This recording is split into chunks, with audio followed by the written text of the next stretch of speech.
Imagine sitting in a packed theater, lights dimming, the hush of anticipation rolling through the crowd. The kind of silence that makes your chest tighten and your pulse quicken. Now, picture this. The stage is bathed in warm gold light, the air thick with expectation, and then a voice you instantly recognize. Calm, commanding, unmistakable. Morgan Freeman.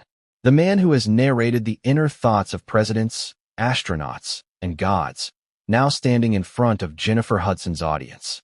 And he's about to speak about a prince. Not just any prince, but Prince Harry, a man who has spent years publicly dismantling the very institution he was born into, yet somehow still clings to the symbols of that same monarchy. The audience leans forward, unconsciously holding their breath. Because when Freeman speaks, people listen. And what comes next? It changes everything. Before we continue, please hit the like button, subscribe to the channel, and turn on the notification bell for updates. But let's rewind for a second. Why would Morgan Freeman, one of the most respected voices in Hollywood, known for wisdom and gravitas, even comment on a member of the British royal family? What prompted this rare, seemingly off-the-cuff insult, calling Harry a backstabber, during a high-profile television appearance? On the surface, it sounds almost absurd. Hollywood actor scolds royal? Impossible. Yet, there it was, laid bare in front of a live audience. The words sharp and piercing, delivered with the kind of calm authority that somehow makes them sting even more. It wasn't just an insult. It was a statement, a judgment, a verdict. The context is crucial. Prince Harry's recent public actions have been nothing short of sensational. Interviews, documentaries, and tell-all books have painted him as a royal rebel, a victim of an institution that demanded too much and gave too little. He has openly criticized the monarchy, accusing it of systemic failures, of emotional neglect, even of perpetuating outdated traditions that hurt the very people they are supposed to protect. And yet, despite all the declarations of independence, the rhetoric of breaking free, and the public renunciations, Harry still wears the crown metaphorically, holding on to the very titles and privileges he denounces. It's this contradiction that Freeman zeroed in on.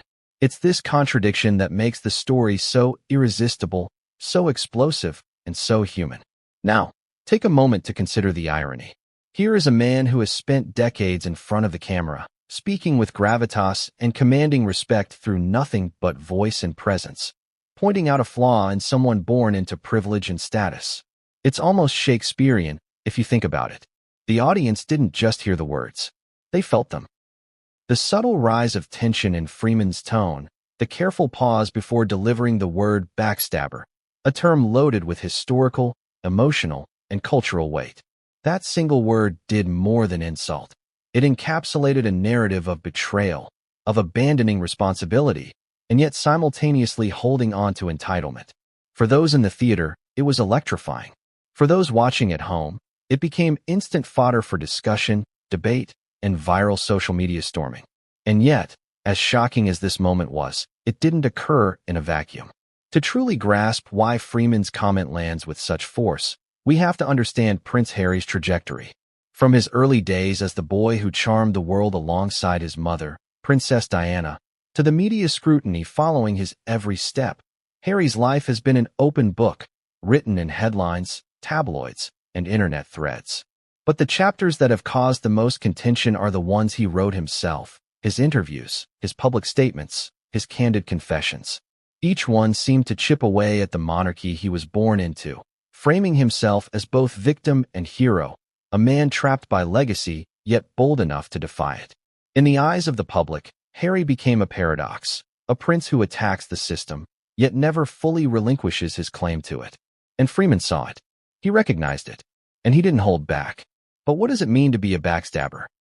Historically, the term evokes betrayal not just of individuals, but of entire institutions, of trust placed in you by others, of allegiances that define identity and honor. When Freeman used it to describe Harry, he wasn't merely throwing a cheap insult. He was framing a narrative, pointing out the dissonance between public persona and private entitlement. He was holding up a mirror to a man who has tried to craft a new image for himself, independent, free, defiant, but who, in the process, may have betrayed the very foundations that gave him that platform in the first place. Consider the timing, too. This was not during a private conversation, a whispered exchange, or a closed-door interview. It happened live, on a national stage, in front of an audience ready to be entertained, informed, and moved. Jennifer Hudson's show, a space normally associated with music, glamour, and heartfelt storytelling, became the unlikely stage for a scathing commentary on royalty. The setting amplifies the impact. There's a psychological effect when criticism is delivered in such a public, prestigious space. It's the difference between reading a scathing op-ed in the paper and hearing someone you admire, someone you trust, speak that truth into a room full of witnesses. And for the millions watching online, the effect was magnified exponentially.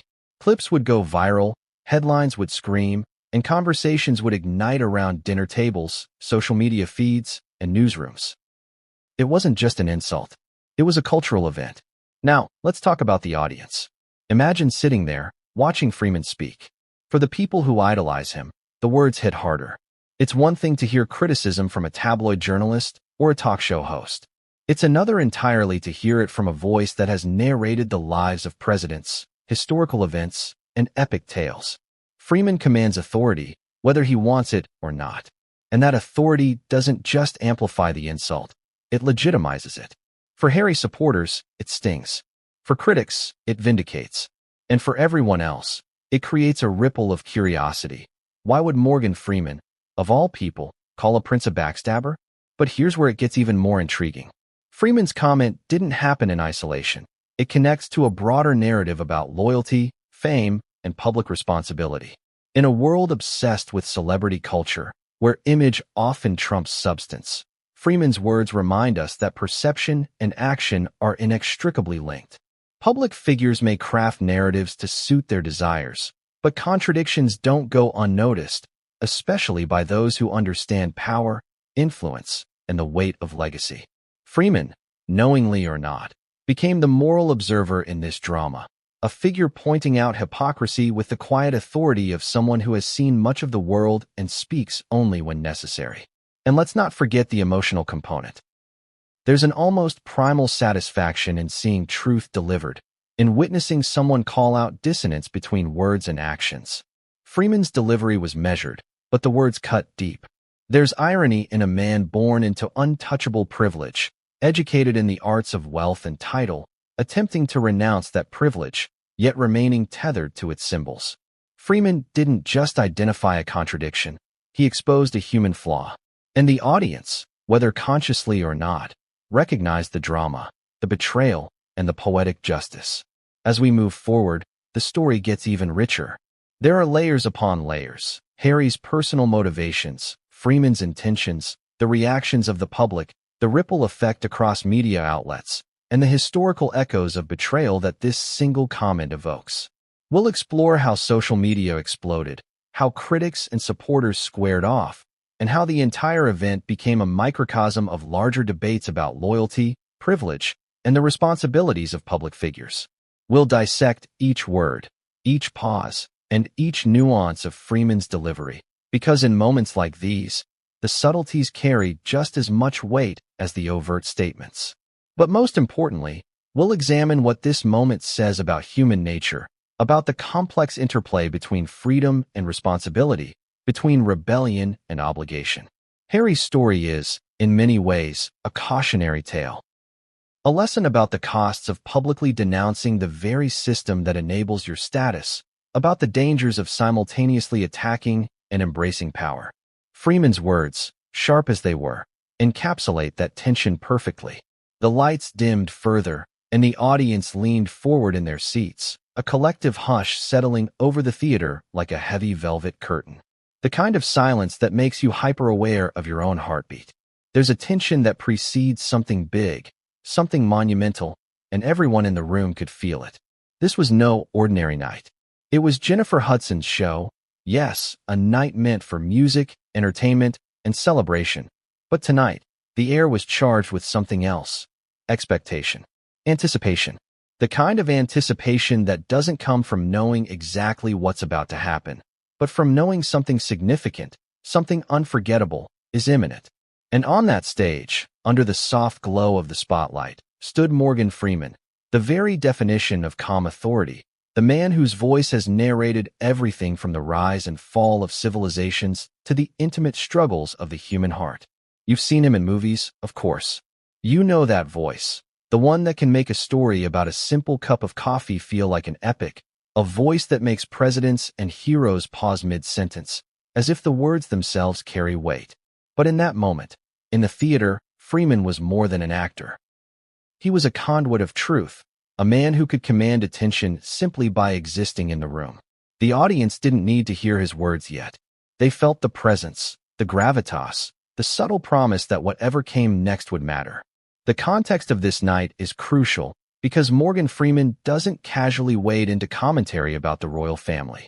He is a man who chooses his moments with care, whose words are calculated, deliberate, and almost surgical in their impact.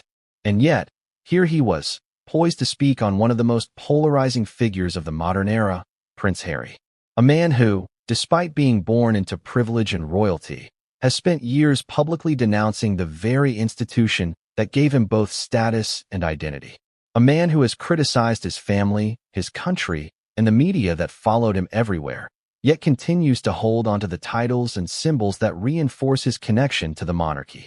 In Freeman's hands, this contradiction became a story worth telling, a narrative worth punctuating with sharp, undeniable clarity. From the very moment Freeman stepped onto the stage, you could feel the tension ripple through the crowd. Every eye was fixed on him, every ear straining to catch the first words. There's something inherently magnetic about watching someone who doesn't need to perform, who doesn't need to shout or exaggerate, simply stand and speak. Freeman commands attention because he embodies credibility, because his every word is steeped in experience and authority. And the first words he spoke? They set the tone immediately, deliberate, measured, and quietly explosive. But before we dive into what he actually said, we need to understand the backdrop. Jennifer Hudson's show is not just a television production, it's a cultural event. People come expecting music, storytelling, and perhaps a few surprises along the way. The audience is a mix of ordinary people, devoted fans, industry insiders, and journalists, all primed to react, to cheer, to be moved. When Freeman speaks, his words carry weight far beyond the theater walls. They travel across social media feeds, dominate headlines, and spark debates around the world. The setting itself amplifies every syllable, every pause, every inflection. It is a stage built for spectacle, but the spectacle tonight is not musical. It is verbal. It is confrontational. It is history in real time. Now, imagine sitting there in the audience, knowing the story of Prince Harry's very public life. The boy who grew up adored by the world alongside his mother, Princess Diana, whose tragic death left an indelible mark on millions. The young man who learned early what it meant to live under the microscope of fame and expectation.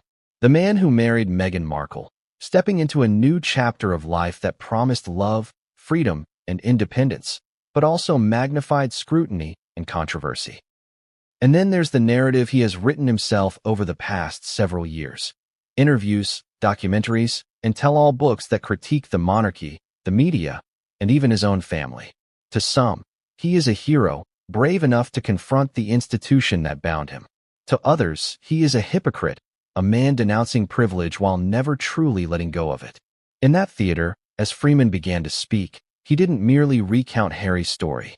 He framed it, illuminated it, and dissected it with the kind of precision that can only come from years of understanding human nature, power, and the weight of public perception. Freeman's words were chosen carefully. There was no need for embellishment or exaggeration. Every pause, every inflection, every look he gave the audience added gravity. And then came the moment that would ignite headlines. The word backstabber. Short, sharp, and loaded with meaning. The audience collectively inhaled. The word itself conjures images of betrayal, disloyalty, and moral failure. It was an accusation, yes, but more than that, it was a narrative in a single syllable. But the moment didn't occur in isolation. Freeman's delivery, the tension in the room, and the timing all combined to create a perfect storm. Imagine the subtle gasps, the shift in posture, the way heads turned toward one another as if to confirm they heard correctly. There was laughter, yes, but nervous, uncertain laughter. There was shock, yes, but also curiosity. And somewhere beneath it all, a sense of satisfaction, a quiet acknowledgement that someone had finally said aloud what many had been thinking but few dared to articulate. Freeman, intentionally or not, had crystallized the contradiction at the heart of Prince Harry's public persona, a man denouncing the monarchy while remaining deeply tethered to it. From there, the story naturally spirals outward. The audience reacts. Cameras capture every nuance. Clips are shared online. Headlines are written, rewritten, and dissected by social media commentators, tabloids, and cultural critics. The ripple effect is immediate and relentless. But for those sitting in that theater, the impact is personal, immediate, and electric. They are witnesses to a rare moment of cultural commentary, a moment that transcends celebrity gossip and touches on questions of loyalty, identity, and morality. And yet, even as Freeman's words hung in the air, the audience understood that this was only the beginning. The insult, the narrative, the tension, it was the opening act in a much larger drama. There were layers yet to be uncovered, implications yet to be explored, and reactions yet to unfold. The stage had been set, indeed, but the story was far from over. The real intrigue lies in what comes next, the way the world reacts, the conversations that explode online, the subtle ways in which this single comment reframes an entire narrative about one of the most scrutinized figures in modern history. As the lights continued to glow softly over Freeman, and as the audience waited with bated breath for the next words, the tension was almost unbearable. This wasn't just about Prince Harry. It was about privilege, responsibility, public perception, and the often painful gap between the person we are and the image we project. Freeman's presence, his calm authority, and the precision of his words elevated this moment from a simple celebrity insult to a cultural commentary that would resonate far beyond that theater, far beyond the night itself. Prince Harry, even saying the name aloud, conjures a cascade of images, emotions, and controversies. To some, he is the charming royal who captivated the world as a boy alongside Princess Diana. To others, he is the rebellious son, the Hollywood-adjacent aristocrat, the man who publicly criticized the monarchy yet refuses to sever ties entirely. His life has been anything but ordinary. Every milestone, every relationship, every decision has been dissected, debated, and broadcast to millions. And in many ways, this relentless exposure is precisely what set the stage for Freeman's scathing remark. To understand the weight behind the word backstabber, we must first trace Harry's trajectory, from the boy who played in palace gardens to the man who questioned an institution while still holding onto its symbols. Harry's story begins in the gilded halls of Kensington Palace, under the watchful eyes of the public and press. He was the younger son of Charles, the heir apparent, and Diana, the beloved Princess of Wales. The world adored him, and in those early years, Harry's life seemed like a fairy tale, filled with charm, privilege, and adoration. But fairy tales are never as simple as they appear. Even as a child, Harry's existence was entwined with scrutiny. Paparazzi followed him, media narratives shaped him, and public expectations became a kind of invisible leash. By the time he was old enough to understand the world around him, Harry was already learning lessons in perception, privacy, and the fragility of personal reputation. Fast forward to his adulthood. Harry's military career, often celebrated for courage and dedication, gave him a sense of identity outside the royal bubble. He learned discipline, leadership, and the gravity of responsibility. Yet even in service, the public eye never let him rest. Stories of deployments, humanitarian missions, and charitable work were amplified, scrutinized, and at times distorted. The world watched as Harry navigated the tension between personal ambition and public expectation. And then came Meghan Markle. Harry's marriage to Meghan was both a personal and cultural turning point. Here was a man willing to step beyond tradition, to marry someone outside of conventional royal expectations, to publicly embrace love in the face of scrutiny. But with this choice came the media firestorm. Meghan, biracial, American, and a former actress, became a target of relentless criticism, and by extension, so did Harry. The couple's struggles with press intrusion, perceived slights, and public judgment became a central narrative in the ongoing royal saga. And it was in this context that Harry's public statements began to shift. Where once his story was told through royal appearances and charity work, It now began to unfold in interviews, documentaries, and books, each offering a more candid, sometimes critical, perspective of the monarchy and the institution he was born into. By the time Freeman spoke on Jennifer Hudson's stage, Harry had already become a figure of paradox and controversy.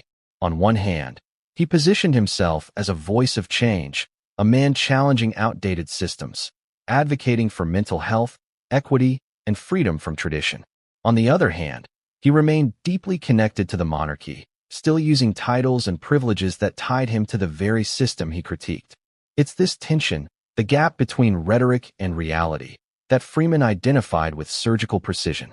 Harry's public life had become a spectacle of contradictions, one that the audience in Hudson's theater would instantly recognize, even subconsciously, as Freeman began to speak.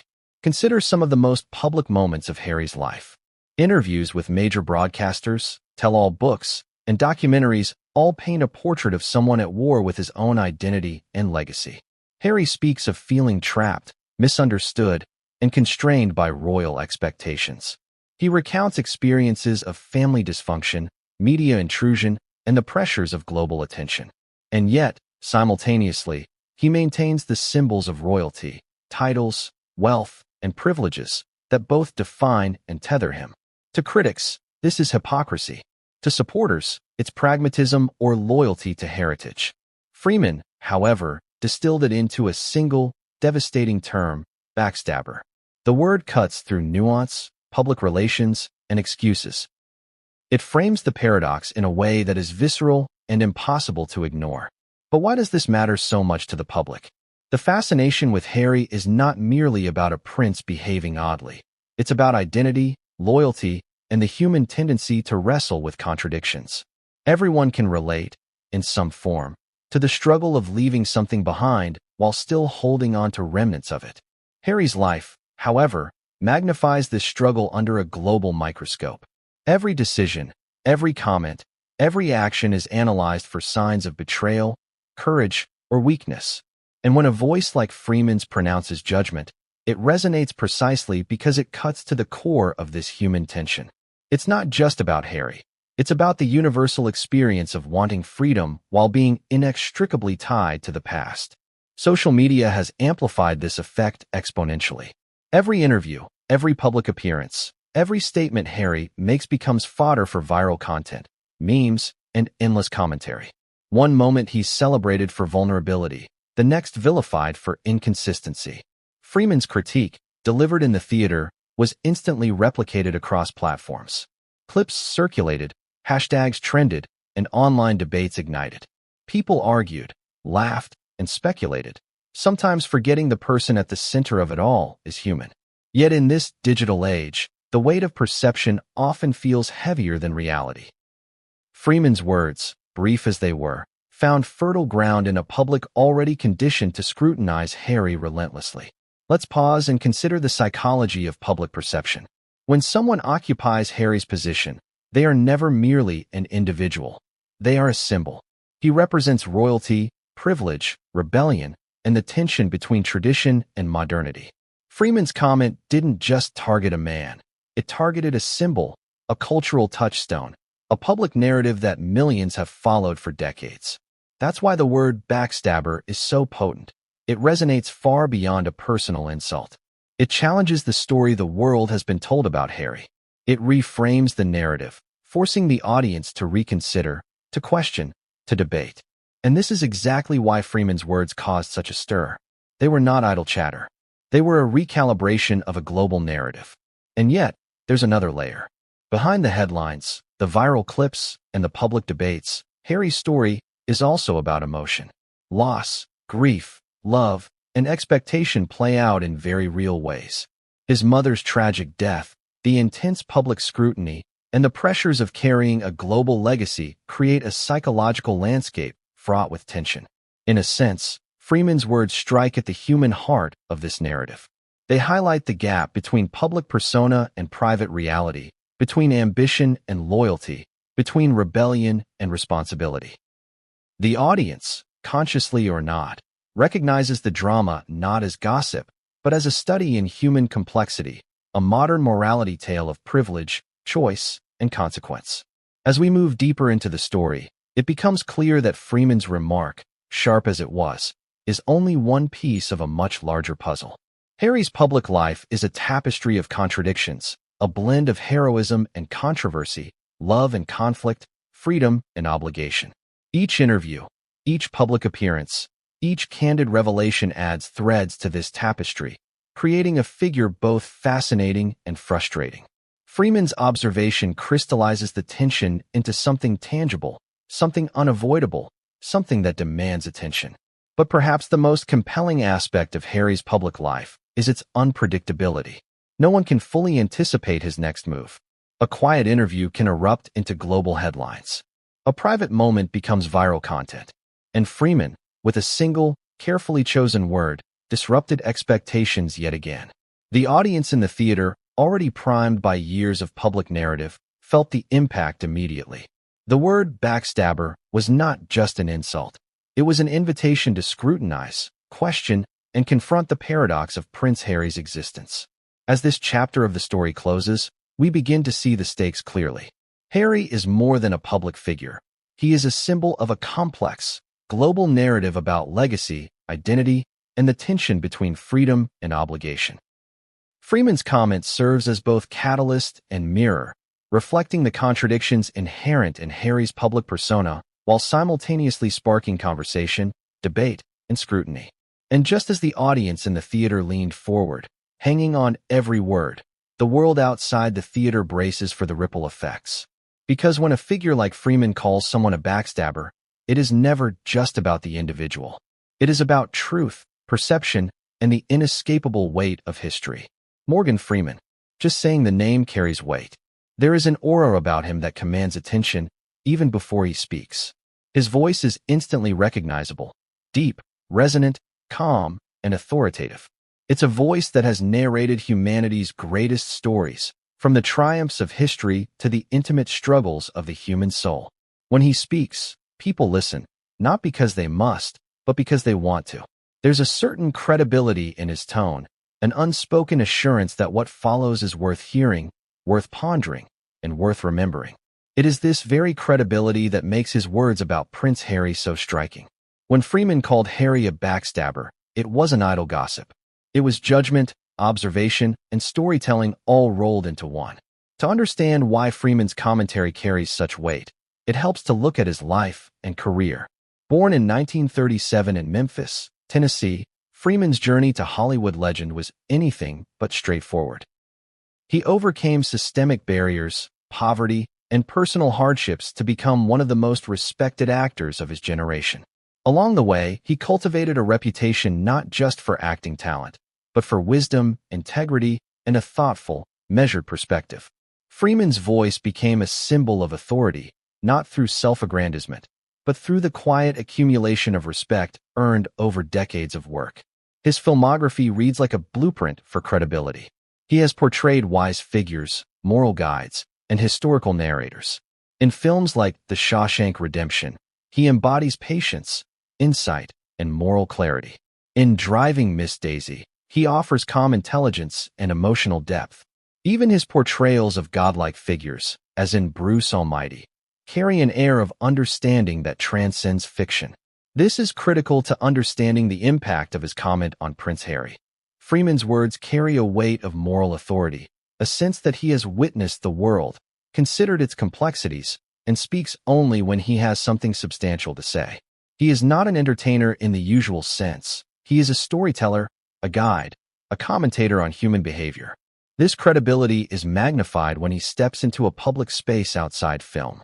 On Jennifer Hudson's show, Freeman's mere presence signals importance.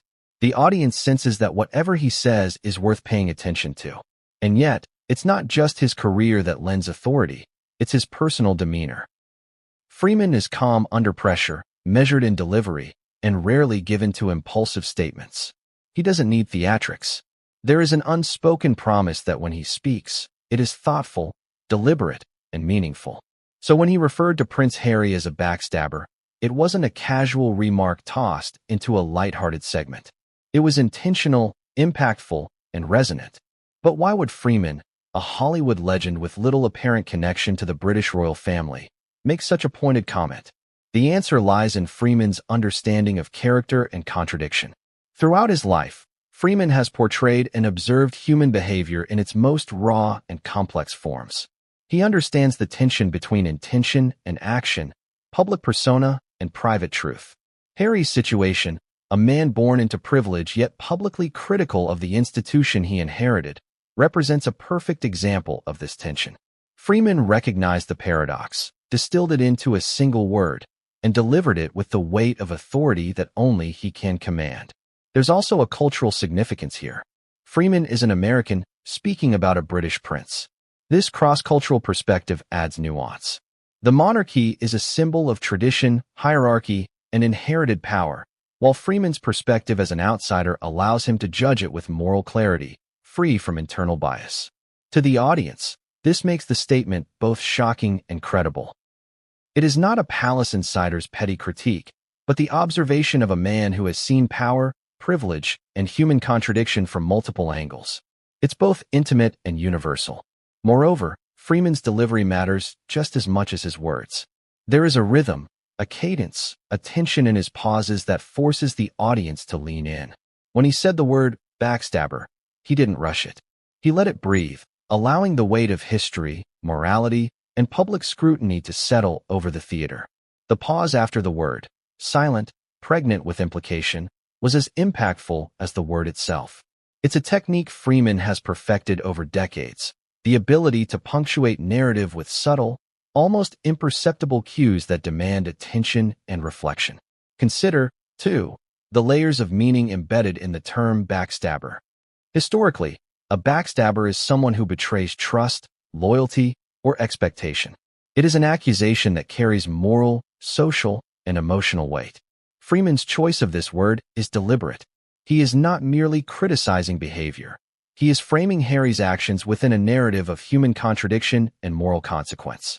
For an audience already familiar with Harry's public denouncements of the monarchy, the word lands like a verdict. It is concise, sharp, and devastatingly effective. And yet, Freeman's authority is not just in the choice of words. It is in the subtlety of delivery. Unlike a tabloid journalist, he doesn't scream, exaggerate, or sensationalize. His tone is calm, measured, and unwavering. This creates a striking contrast between the content and the delivery, amplifying the impact. Calm authority makes criticism sting more because it feels considered, inevitable, and inescapable. The audience perceives not anger or spite, but clarity, discernment, and truth. It's a psychological effect. The calmer the delivery, the harsher the judgment feels. There is also an element of narrative mastery here. Freeman, after all, is a storyteller. He understands timing, pacing, and structure. The placement of his comment within the broader context of the show, the audience's energy, and the narrative arc of public perception was no accident. He introduced tension, built it, and then delivered the sharp observation in a way that maximized emotional resonance. It's a lesson in storytelling itself. The words matter, but so does the way they are presented, the space around them, and the anticipation that precedes them. Finally, Freeman's critique resonates because it taps into a universal human experience, the struggle between public persona and private reality, between intention and consequence. Everyone has moments where their actions contradict their words, where their image conflicts with their true self. Harry's story, amplified by celebrity and monarchy, is a high-profile case study of this tension. Freeman's words resonate because they articulate what millions sense intuitively. Contradictions have consequences, and public figures are never immune to scrutiny. And yet, the story does not end here. Freeman's observation is the spark, but the reactions, interpretations, and ripple effects that followed are where the drama intensifies. The theater audience felt the impact immediately, but the world would only later witness the broader consequences: viral clips, social media debates, editorial commentary, and discussions spanning continents. Freeman's comment became more than an insult. It became a narrative turning point, a lens through which the public reevaluated a figure who has already spent decades in the spotlight. As we move forward, it's important to remember why Freeman's words carry such resonance. It is a combination of his life experience, his credibility, his mastery of narrative, and his unique authority as both actor and observer. When he speaks, he transcends mere commentary. He illuminates human behavior, moral tension, and cultural contradictions in a way few can. And in the case of Prince Harry, that illumination is sharp, precise, and unforgettable. The lights on Jennifer Hudson's stage were perfectly set, warm, golden hues washing over the audience, reflecting softly on the polished wood of the floor. Everything was meticulously arranged to create an atmosphere of comfort and anticipation. Music had already played, laughter had already rung through the theater, and the audience had settled into that delicate balance between excitement and expectation. Then, Morgan Freeman appeared, not walking, but moving with a quiet, unassuming presence that somehow dominated the stage. There is a rare quality in certain people that allows them to command attention simply by existing, and Freeman possesses that in spades. It's not arrogance, it's gravitas. It's the weight of a life steeped in experience, wisdom, and cultural authority. And tonight, he was poised to speak about a man whose life has been both intensely public and intensely private, Prince Harry. The atmosphere shifted immediately. Every pair of eyes in the audience tracked him. Every whisper died mid-sentence. Even the camera operators, professionals accustomed to chaotic live environments, felt the quiet reverence that followed Freeman's presence. People leaned in, unconsciously holding their breath, as if the weight of the moment demanded it. And then he spoke, first softly, measured, and deliberate, each syllable placed with care. Freeman did not rush. There was a rhythm to his words, a pacing that amplified tension without overt dramatics. He began to talk about Harry's life, his contradictions, and his choices. The audience listened, enraptured, knowing instinctively that whatever came next would be significant. It started subtly. Freeman didn't immediately launch into the sharp critique that would make headlines. He began by setting the stage, reminding the audience of Harry's journey from boy prince to modern celebrity royal. He spoke of privilege, scrutiny, and the impossible weight of living in the public eye. His voice, rich and textured, carried both authority and empathy. He painted a picture of a man caught between worlds, the regal expectations of the monarchy and the intoxicating allure of celebrity freedom. The audience could see it in their minds, a young prince learning the harsh lessons of fame, of expectation, of public judgment, and of personal desire. Then came the pivot. Freeman's voice deepened slightly, a subtle shift that immediately drew attention. He described Harry's public criticisms of the monarchy, interviews, documentaries, and memoirs in which Harry had aired grievances, questioned family loyalty, and painted himself as a man trapped by tradition.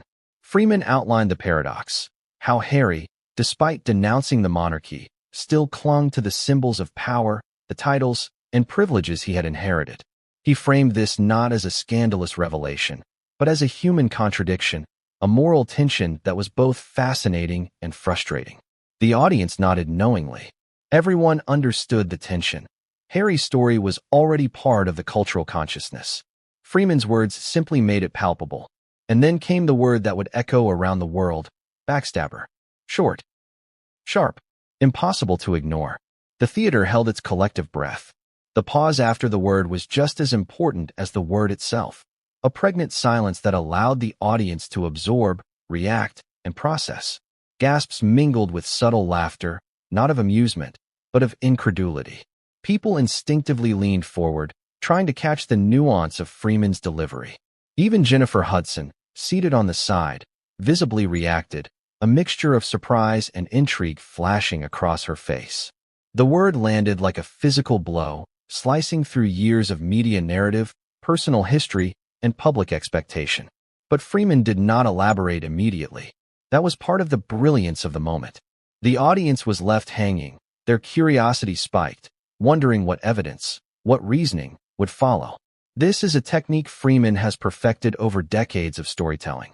Give just enough to ignite the imagination, and then let the audience fill in the blanks. It's a masterful manipulation of tension and engagement, and in this case, it was devastatingly effective. The word backstabber wasn't just an insult. It was a narrative device, a lens through which the audience suddenly re-evaluated Harry's public persona. The reactions in the theater were immediate and layered. Some whispered, some gasped, and some laughed nervously. There was a shared understanding. unspoken but palpable. This was not mere commentary. It was a judgment, articulated by one of the most credible voices in entertainment. And the word backstabber carries historical, emotional, and moral weight. It is not a casual term. It is an accusation, a distillation of betrayal, contradiction, and human tension into a single, undeniable syllable. Freeman's delivery ensured that the audience felt it, not just intellectually, but viscerally. But what makes this moment extraordinary is not just the word itself, but the context. Freeman spoke during a live show, a public event designed for entertainment. The audience was not expecting a lecture on royal morality or a critique of privilege. They were expecting performance, charm, and perhaps some humor. Instead, they were confronted with a moment of raw cultural commentary, delivered with the calm authority that only Freeman could command. The contrast between expectation and delivery amplified the impact. It made the statement sharper, more memorable, and impossible to ignore. Social media erupted almost instantly. Clips of Freeman's remark were shared, reshared, and analyzed. Hashtags trended. News outlets debated the meaning. Supporters and critics of Harry engaged in heated discussions about loyalty, privilege, and morality. Freeman's words had crossed the boundary from theater to global conversation in minutes. The live moment was no longer confined to the stage. It had exploded into the digital world, reaching millions who would dissect every nuance, every pause, every inflection. And all of it traced back to that singular, perfectly timed comment. Emotionally, the moment was electric. There was tension, irony, and a subtle thrill that comes from witnessing truth spoken aloud. Freeman's calm delivery heightened the effect. The critique wasn't screaming at the audience. It was whispering, insinuating, compelling them to think. It is the difference between sensationalism and authority. Sensationalism grabs attention through volume. Authority demands attention through clarity and presence. Freeman embodies the latter. That is why the word backstabber hit harder than any headline or viral post ever could. And yet, the story is far from over. While the theater audience experienced the immediate impact, the ripple effect would unfold over hours, days, and weeks. Media outlets would replay the clip, dissect the context, and analyze Freeman's choice of words. Social media would debate whether the remark was fair, whether it was humorous, or whether it was an unforgivable insult. Each discussion added layers of interpretation, amplifying the drama and ensuring the moment's longevity. Freeman's live delivery was just the spark. The firestorm it ignited was inevitable. As the theater held its breath, Freeman continued to elaborate, not in anger, but in thoughtful exposition. He explored the tension between public persona and private reality, between inherited privilege and personal responsibility. He framed Harry's contradictions as a study in human behavior, a cautionary tale about the perils of renouncing the very system that defines your status. The audience hung on every word. They laughed at the irony, they winced at the perceived betrayal, and they absorbed the wisdom behind the critique. This was storytelling at its most impactful. Entertainment, moral commentary, and cultural observation rolled into a single, unforgettable moment. And then, just as suddenly as it had begun, the live moment ended. Freeman's words lingered in the air, in the minds of the audience, and in the hearts of viewers watching the clip online. It was a punctuation mark, a climax, a turning point.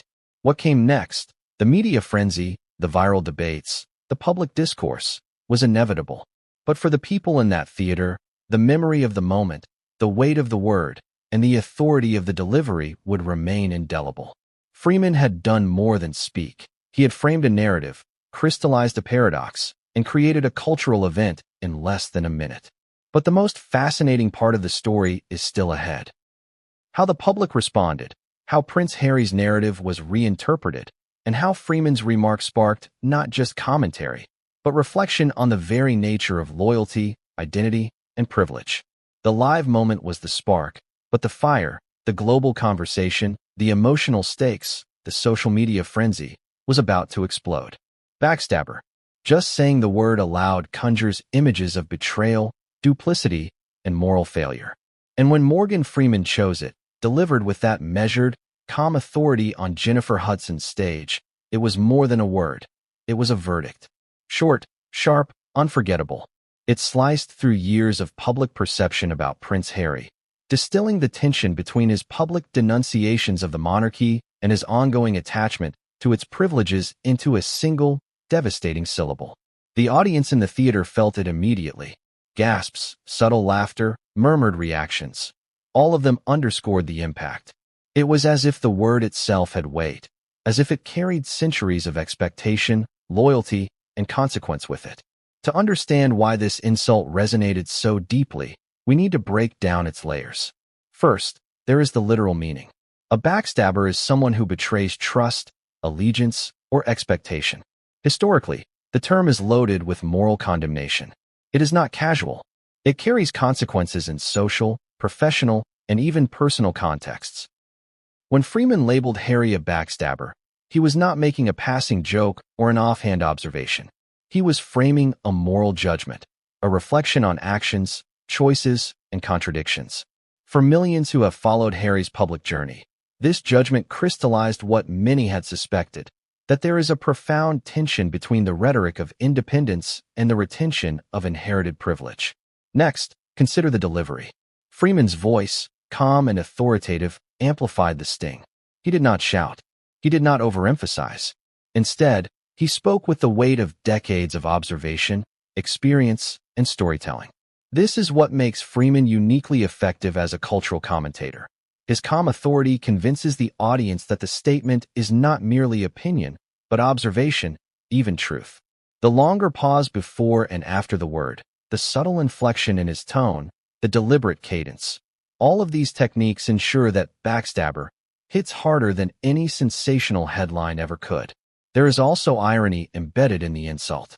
Harry, born into one of the most scrutinized and privileged institutions in the world, has spent years publicly criticizing the monarchy, accusing it of emotional neglect, systemic rigidity, and even hypocrisy. Yet, despite these criticisms, he has never relinquished his titles or privileges entirely. He still benefits from the very system he critiques. This contradiction is at the heart of Freeman's choice of word. A backstabber, by definition, is someone who attacks the very entity that trusts them. In Harry's case, that entity is both his family and the institution that gave him identity, status, and security. Freeman's insight was precise. The contradiction between Harry's words and his ongoing symbolic attachments is exactly the behavior the term backstabber describes. The word also carries emotional resonance. Betrayal is one of the most powerful human experiences. It evokes anger, disappointment, and disillusionment.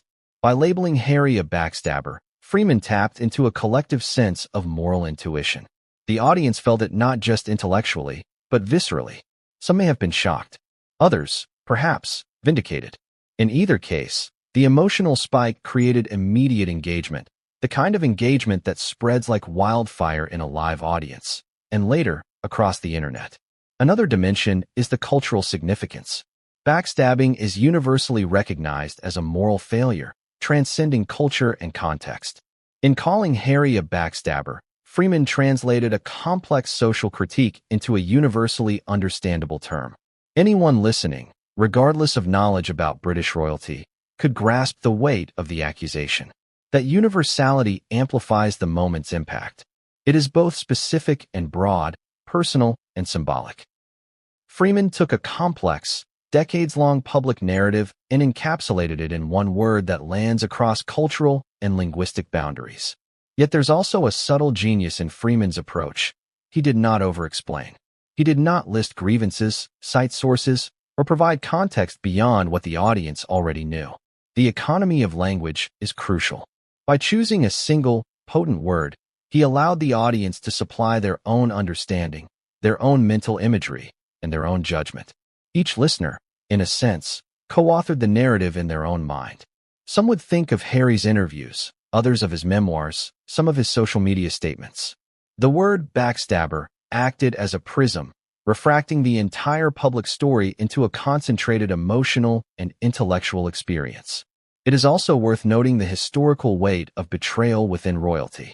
Across centuries, the term backstabber has often been reserved for those who disrupt dynasties, betray alliances, or challenge institutional authority while benefiting from it. Freeman's choice of word subtly evokes these echoes of history. It is not merely about one man's behavior. It is about a pattern of human conduct in positions of privilege.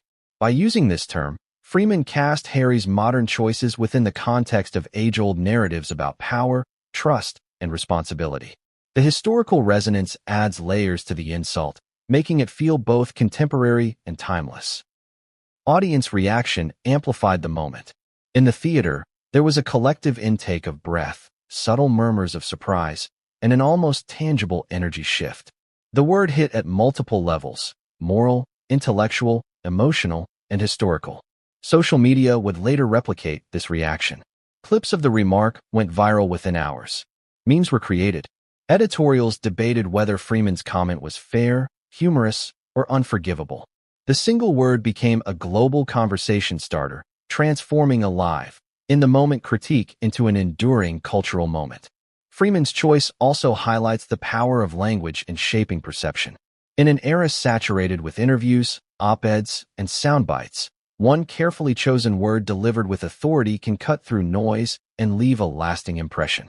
The impact of backstabber lies not in volume, but in precision. It is a masterclass in rhetoric, concise, emotionally resonant, morally weighted, and universally comprehensible.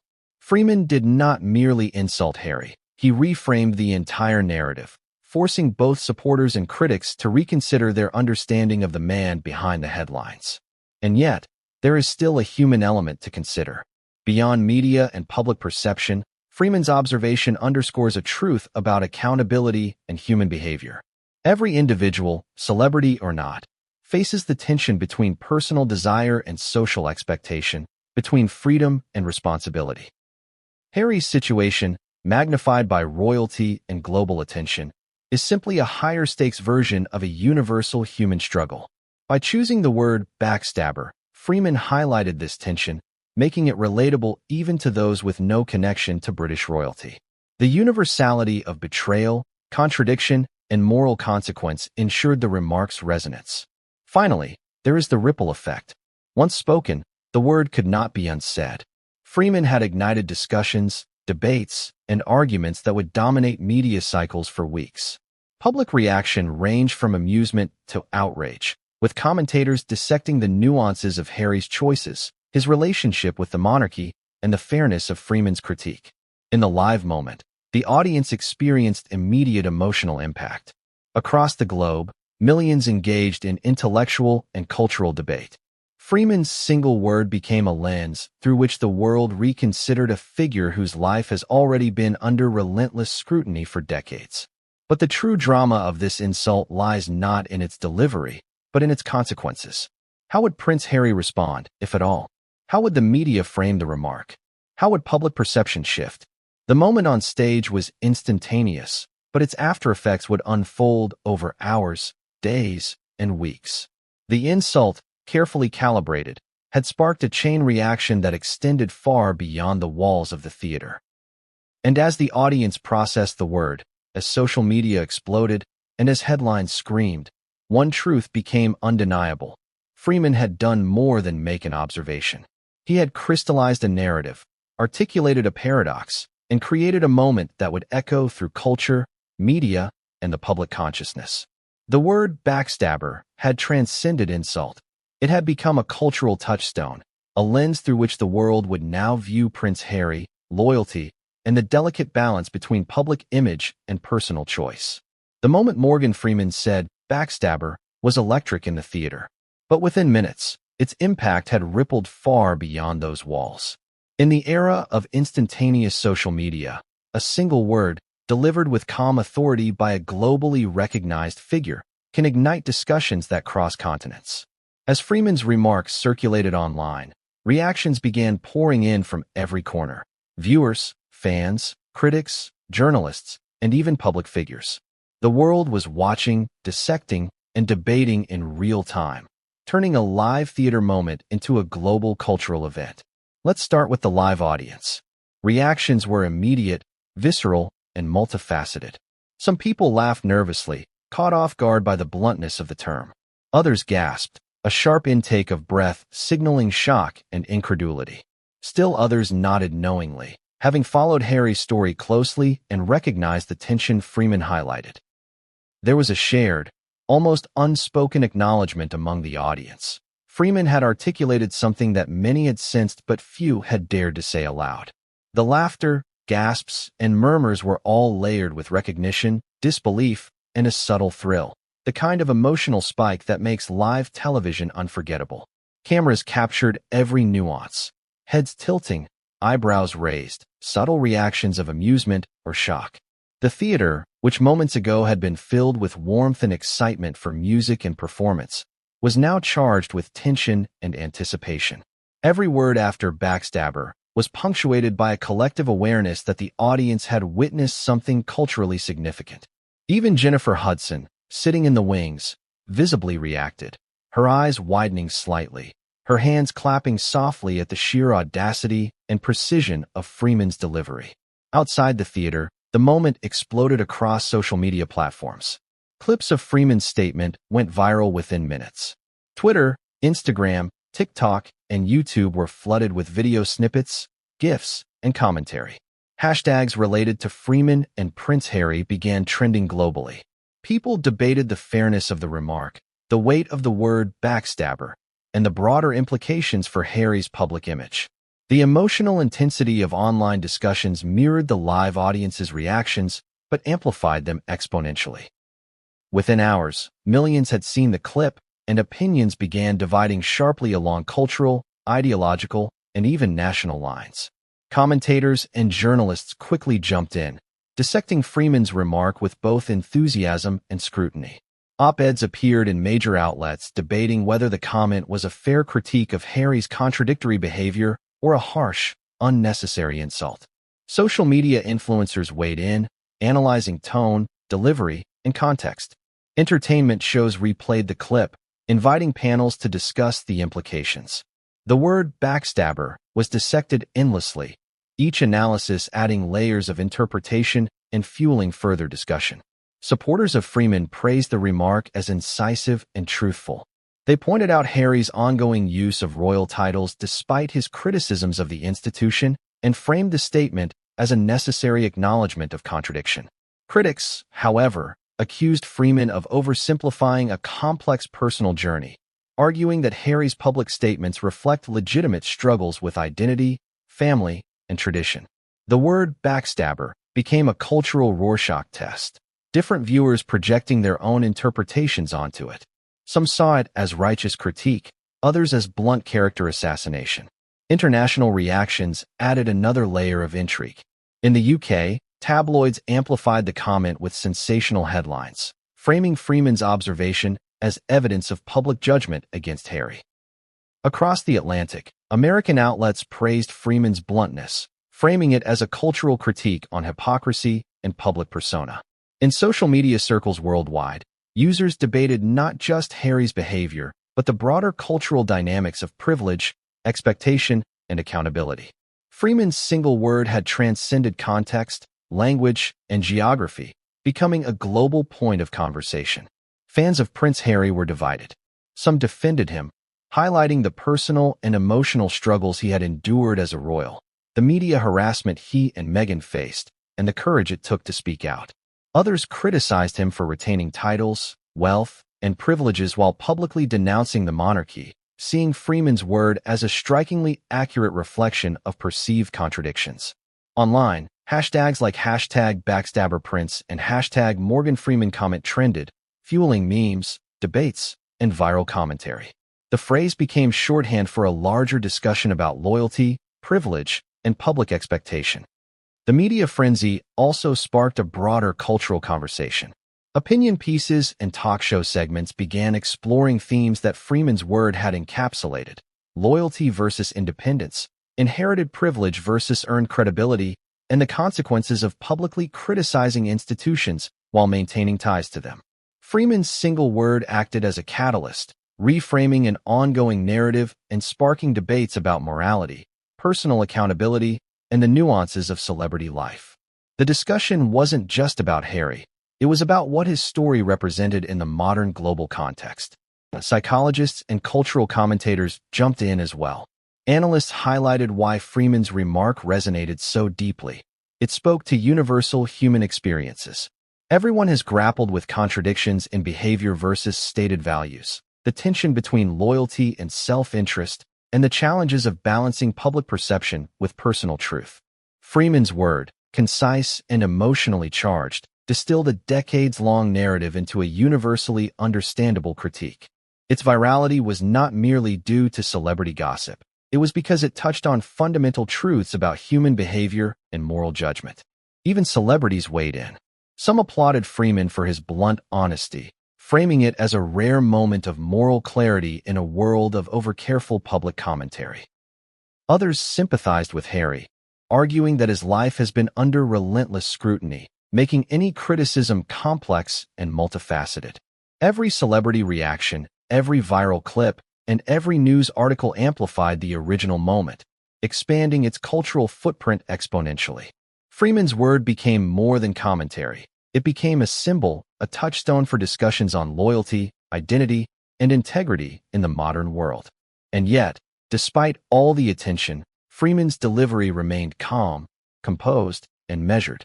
That calm authority is what gave the remark its power. In a media landscape saturated with shouting, clickbait, and exaggerated drama, a single word spoken with quiet conviction stands out. It doesn't just attract attention, it commands it. The audience, whether in the theater or online, is compelled to listen, to reflect, and to engage. The moment is educational, provocative, and emotionally charged all at once.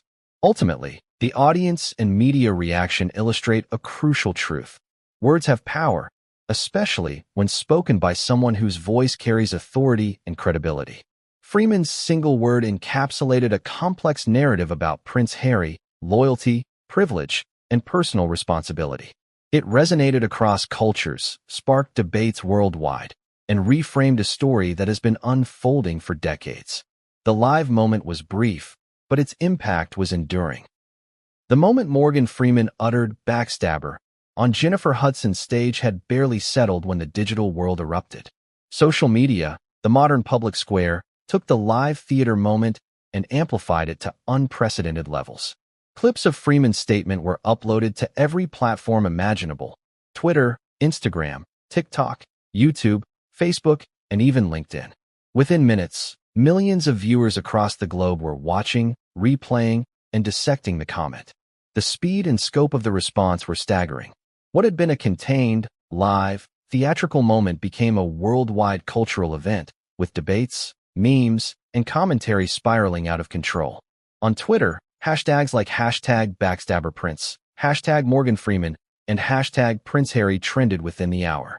The term backstabber alone became a lightning rod for opinions, retweets, and viral threads dissecting the accuracy and morality of Freeman's statement. Influencers, journalists, and everyday users all weighed in, often with conflicting perspectives. Some applauded Freeman for his blunt honesty, praising the insight into the contradiction between Harry's public criticisms of the monarchy and his continued use of royal privileges. Others criticized him, arguing that the remark was overly harsh, lacking empathy for a man grappling with complex family dynamics, public scrutiny, and personal growth. The memes began almost instantly. Internet creators, with characteristic speed, repurposed clips of Freeman with captions ranging from playful satire to pointed criticism. One viral clip juxtaposed Freeman's calm delivery with exaggerated headlines, creating a humorous tension between gravity and absurdity. Another thread highlighted Harry's interviews alongside Freeman's comment, encouraging users to debate whether the term was justified. Memes, GIFs, and short clips made the statement accessible to younger audiences, ensuring that the cultural conversation extended far beyond traditional media consumption. Journalists and media outlets seized the moment with alacrity. Headlines in both tabloids and serious publications questioned whether Freeman's remark was a fair critique or a sensationalized insult. Opinion pieces explored the ethical implications of public critique, the responsibilities of privilege, and the contradictions inherent in Harry's public life. Television and streaming news outlets replayed the clip repeatedly, pausing to analyze every inflection, every pause, every subtle nuance in Freeman's tone. Some outlets framed it as a moral observation. Others portrayed it as entertainment, capitalizing on the viral energy. Either way, the moment dominated media coverage, overshadowing other news stories and cementing its place in popular culture. Fan communities erupted in debate. Royal watchers, who had been following Harry and Meghan's journey for years, dissected the comment with passionate intensity. Supporters of Harry highlighted his personal struggles, his grief over Princess Diana's death, his battles with mental health, and the media harassment he and Meghan endured, as reasons to contextualize Freeman's critique with compassion. Critics, however, seized on the contradiction Freeman identified: a man publicly challenging an institution while still clinging to its titles and privileges. The word backstabber became shorthand for this perceived hypocrisy, sparking long threads of analysis that drew in tens of thousands of participants. The debate was not confined to English-speaking audiences. Freeman's statement was translated, subtitled, and shared internationally, prompting conversations in multiple languages. European tabloids, Asian media outlets, and even Middle Eastern news platforms picked up the clip, highlighting the global resonance of Freeman's observation. Cultural commentators in different countries used the moment to examine broader themes: loyalty versus personal freedom, privilege versus responsibility, and the universal human struggle of reconciling words with actions. The viral nature of the comment ensured that Freeman's critique transcended context, nation, and culture. The psychological dimension of the viral debate is fascinating. Backstabbing, as a concept, evokes strong emotional reactions. It triggers anger, disappointment, and a sense of moral violation, which naturally drives engagement online. Social media users, reacting viscerally, generated high levels of interaction: comments, shares, replies, and likes, all amplifying the reach of Freeman's statement. Each post, each discussion thread, acted as a multiplier, creating an exponential effect. What had begun as a live, one-minute moment became a digital wildfire, engaging millions in real time. Influencers, content creators, and commentators leveraged the moment for entertainment and insight. Some created reaction videos, analyzing Freeman's delivery with slow-motion clips, sound editing, and dramatic pauses. Others contextualized the remark in Harry's life story, drawing connections to past interviews, media appearances, and public controversies. Podcasts dedicated entire episodes to the analysis of the comment, dissecting the word's moral weight and debating its implications for Harry's public image. Even gaming and pop culture communities found ways to reference the remark, further embedding it into the zeitgeist. Critically, Freeman's credibility amplified the viral explosion. Unlike random celebrity commentary, Freeman's words carried moral authority. His decades-long career, his iconic voice, and his reputation for thoughtful, measured communication lent weight to the remark. Viewers instinctively recognized that this was not idle gossip.